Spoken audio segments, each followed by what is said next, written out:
In today's video, I'm going to teach you how to add a project in Todoist. If you're just getting started with Todoist or you're organizing a new area of your life or work, creating projects is one of the best ways to stay on top of everything. Projects help you group related tasks together so you can keep things organized and easy to find later. First, open Todoist on your device. You can do this either in your web browser or through the app on your phone or computer. Once Todoist is open, look for the area where your projects are listed.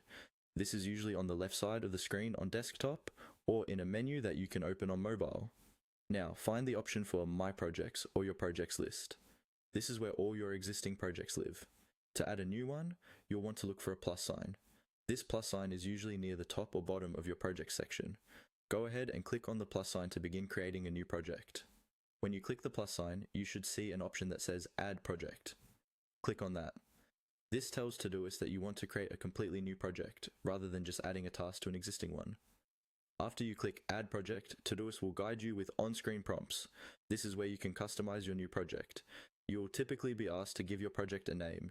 Choose something clear and specific, like work tasks, home renovation, or fitness plan, so you'll immediately know what belongs there.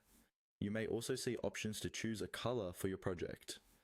Picking a distinct color can help you quickly recognize that project in your list and visually separate it from others. Some versions also let you decide whether the project is private or shared. If you're collaborating with others, you can set it up so they can access and contribute to the project too. Once you've gone through the prompts, double check that everything looks right. The name, color, and any sharing options. When you're happy with it, confirm or save the project. Your new project will now appear in your projects list, ready for you to start adding tasks. And that's it. By going to your projects, clicking the plus sign, selecting Add Project, and following the on-screen prompts, you can quickly build a clear, organized structure for everything you need to get done in Todoist.